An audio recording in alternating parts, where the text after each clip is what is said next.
Akhil Bharatiya Congress committee के निर्देश पर आज प्रदेश कांग्रेस कमेटी के नेतृत्व में, सीएलपी लीडर के नेतृत्व में हम सब ईडी कार्यालय घेराव करने निकले हैं। और मुख्य रूप से बात यही है, ईडी द्वेषपूर्ण कार्रवाई कर रही है। किसी के इशारे पर भारतीय जनता पार्टी के हितों को ध्यान में रखते हुए सारी कार्रवाइयां पूरे देश भर में की जा रही है। और जो नेता जिन पे आरोप लगे हैं वो भारतीय जनता पार्टी की दामन थाम ले तो फिर सारी कार्रवाइयां बंद हो जाती है। क्यों उस पर कार्रवाई क्यों नहीं हो रही है? इसका मतलब ये है कि आप फर्जी केस बना बना के सब लोगों को परेशान कर रहे हैं, सही कार्रवाई नहीं हो रही है। और दूसरी बात ये है कि आज सेबी का भी दुरुपयोग हो रहा है। हिडनबर्ग वाले मामले में जो नया खुलासा जो आया है, तो सेबी के चेयरमैन का वेस्टेज इंटरेस्ट दिनेश अडानी की जो कंपनी है उसमें रहा है, उससे लाभ लिया है। ऐसे में सबसे पहली बात यह है कि माधवी बूच को इस्तीफा देना चाहिए। दूसरी बात, पहली बात राहुल जी ने जो कहा है। दूसरी बात यह है, यदि निवेशकों के 30 करोड़ निवेशक के पैसे डूबते हैं तो फिर इसकी भरपाई क्या मोदी जी करेंगे, क्या अडानी करेंगे, कि या माधवी बूच करेगी? तीसरी बात जो है कि सुप्रीम कोर्ट इसे स्वयं संज्ञान में ले, क्योंकि वो केस चल रहा है। 24 बिंदुओं पे जांच की जा रही है। जो 2 महीने में जांच पूरा करना था, आज 18 महीने बीतने के बाद भी जांच रिपोर्ट सबमिट नहीं हुआ है। ये सारे प्रकरण देश हित में जो राहुल जी ने जो बयान दिया है उसमें उसको हम फिर से दोहरा रहे हैं और ये कहना चाहते हैं कि सुप्रीम कोर्ट भी इसको संज्ञान में ले, ये हम आग्रह करते हैं। तीसरी बात ये है कि अडानी को सब कुछ सौंप रहे हैं, चाहे वो एयरपोर्ट हो, पोर्ट हो, चाहे वो सीमेंट प्लांट हो, चाहे वो कोयला खदान हो, चाहे लोहा खदान हो, वो सबको उसे सौंप रहे हैं। और उसके हितों को ध्यान में रखते हुए पहले संबंधित कंपनियों में छापा डाला जाता है, सीबीआई छापा डाला जाता है, ईडी का या डीआरआई का, और उसके बाद वो कंपनी अडानी को बेच देते हैं। उसी प्रकार से देश में, देश के बाहर भी मोदी जी किस प्रकार से अपने पद का दुरुपयोग करते हुए, चाहे ऑस्ट्रेलिया की बात हो, चाहे इजराइल की बात हो, चाहे श्रीलंका की बात हो, वहाँ अपने पद का दुरुपयोग करते हुए, लोगों को प्रभावित करते हुए अडानी को वोट दिला रहे हैं, कोयला खदान दिला रहे हैं। और जो रक्षा विभाग में ठेका दिलाने का काम अडानी को किया जा रहा है। तो ये सारी बातें हैं। और अभी लेटेस्ट में ये बांग्लादेश में जो बिजली सप्लाई कर रहा था अडानी, ये झारखंड के पावर प्लांट से, उसे वहाँ जब बंद किया गया, रात को 12 बजे आदेश निकलता है कि यहाँ अडानी के जो पावर प्लांट है जो झारखंड में स्थापित है, उसके पूरे बिजली भारत सरकार खरीदेगी। तो इस प्रकार से बताने का मतलब ये है कि अडानी के लिए हर स्तर पे एजेंसियों के भी दुरुपयोग कर रहे हैं, अपने प्रभाव का दुरुपयोग कर रहे हैं, विदेश में भी उसको लाभ दिला रहे हैं। तो सब काम अडानी के लिए कर रहे हैं। ऐसे में जो एजेंसियों का दुरुपयोग जो हो रहा है उसके खिलाफ में पूरे देश भर में ईडी के खिलाफ, ईडी कार्यालय के घेराव करने हम सब निकले हैं। प्रदेश अध्यक्ष आदरणीय दीपक बैज जी, नेता प्रतिपक्ष आदरणीय डॉक्टर चरण दास मांझी के नेतृत्व में सैकड़ों हमारे कार्यकर्ता अभी ईडी कार्यालय के घेराव करने निकलेंगे। देवेंद्र यादव मामले में भाजपा का कांग्रेस राजनीति कर रही है, उसके पास कोई प्रमाण है भारतीय जनता पार्टी के पास? तो सबके पास बताए, जितने धारा लगाए हैं एक एक के बारे में खुलासा करें कि उन्होंने ऐसा कौन सा कार्य कारित किया है जिसके कारण से उसकी गिरफ्तारी की गई है।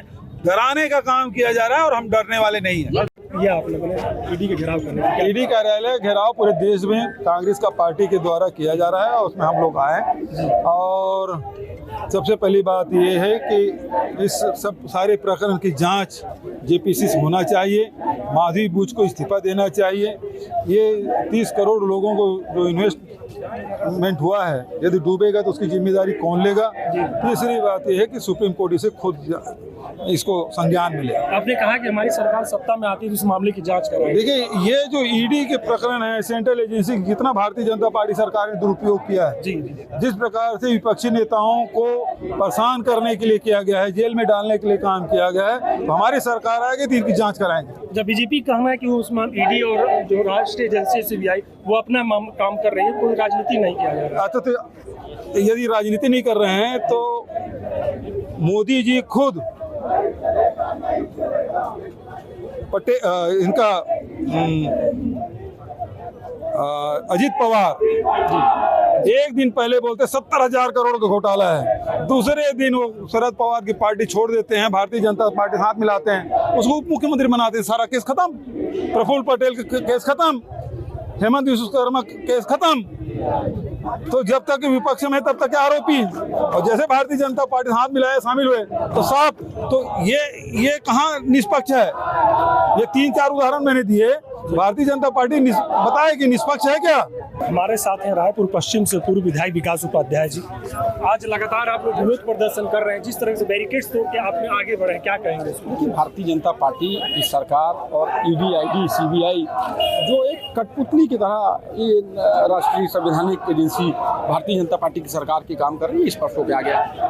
हिडनबर्ग की रिपोर्ट में भी ये स्पष्ट हो चुका है, सीबीआई की क्या भूमिका ये भी निकल कर आ गया। भारतीय जनता पार्टी किसको बचाना चाहती है, सीबीआई के चेयरमैन ने किसको बचाने का प्रयास किया, ये तमाम चीजें निकल कर आ गई। उसको कांग्रेस पार्टी आज नहीं 2 साल से कह रही है, 2 साल से इसकी लड़ाई को लड़ रही है। हम सड़क से लेकर सदन तक हमारे लड़ाई लड़ रहे हैं। राहुल गांधी जी सदन में इसको रोज कह रहे हैं।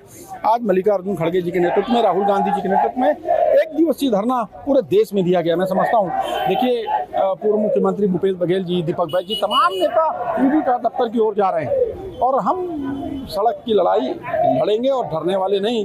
पुलिस वही है जो भारतीय जनता पार्टी की एजेंसी के रूप में, उनकी कठपुतली के रूप में काम कर रही है। जब अंग्रेज हमको रोक नहीं पाए, उनकी गोलियां नहीं रोक पाई, उनकी सलाखें नहीं रोक पाई, तो ये पुलिस हमको रोक नहीं पाएगी, भारतीय जनता पार्टी हमको रोक नहीं पाएंगे। इस लड़ाई को आगे लड़ाई लड़ी जाएगी। बीजेपी का कहना है कि ईडी और सीबीआई राष्ट्रीय एजेंसी है, वो इस मामले में कोई राजनीति करे, ये कांग्रेस जबरन इस मामले में राजनीति करे। क्या भारतीय जनता पार्टी ने क्या किया है, क्या नहीं किया, ये तो निकल कर आ गया।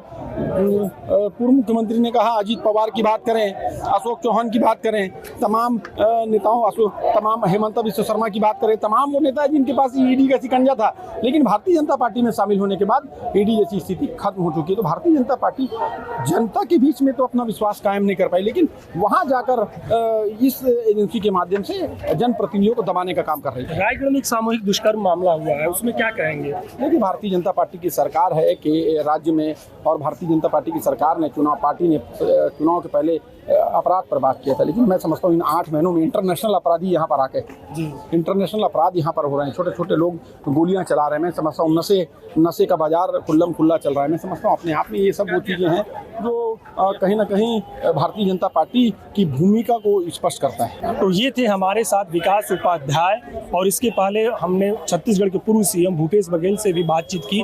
तो उन्होंने कहा कि आज जो है ईडी का हम घेराव करने जा रहे हैं, और उन्होंने कहा कि हम जो है अब जो इस मामले में हिडनबर्ग के जो रिपोर्ट आई है सेबी प्रमुख के मामलों को लेकर, इसका हम विरोध करते हैं। और उन्होंने कहा कि इसके आगे की भी जो कांग्रेस रणनीति अपनाई हुई है और आगे भी की हम लड़ाई लड़ेंगे, और बीजेपी जो है इस मामले में राजनीति कर रही है। जो केंद्रीय जांच एजेंसी है सीबी और ईडी, उनका दुरुपयोग कर रही है और दुरुपयोग कर एक तोते की तरह उसका इस्तेमाल किया जा रहा है। आखिरी में 10 अगस्त को हिडनबर्ग का रिपोर्ट आया, उसमें उन्होंने स्पष्ट कहा है कि सेबी का अध्यक्ष इसमें शामिल है। अडानी को तरह तरह के लाभ पहुंचाने के लिए सेबी के अध्यक्ष और उसके पति अनेक व्यवसाय में, अनेक शेयर के मामलों में वो शामिल है, उन पर कार्रवाई होनी चाहिए। तो हम लोग तो मांग कर रहे हैं ना कि राहुल जी ने जो कहा है कि सीबीआई नहीं, मतलब सेबी की जांच करो, नहीं कर सकते सेबी वाले से इस्तीफा दिलाओ, सुप्रीम कोर्ट से जांच खिलाओ।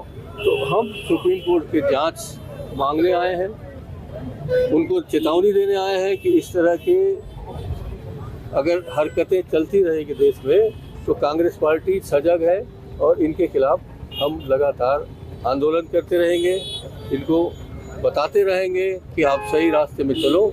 आखिर हम विपक्ष में हैं तो हम चाहते हैं कि लोकतंत्र के अनुसार काम हो। अमित शाह आने वाले हैं, 3 दिन का उनका दौरा है, कैसे देखते हैं इसको? कुछ का होगा लगता है? बहुत खुशी की बात है कि अमित शाह जी आ रहे हैं। 3 दिन के दौरे में कम से कम तय कर दें कि यहाँ सरकार बन चुकी है। अभी तक सरकार छत्तीसगढ़ में दिख नहीं रही है, तो सरकार उनके जाने के बाद दिखे, यहाँ कोई कार्रवाई हो, नक्सल की नीति बने, कुछ नहीं हो रहा है। लगता है अमित शाह जी उसी को ठीक कर रहे हैं। रायपुर से अमर उजाला के लिए मैं ललित सिंह राजपूत। अगर आप ये वीडियो YouTube पर देख रहे हैं तो हमारे चैनल को सब्सक्राइब करें और बेल आइकन को दबाना ना भूलें। अगर आप Facebook पर ये वीडियो देख रहे हैं तो हमारे पेज को लाइक करें।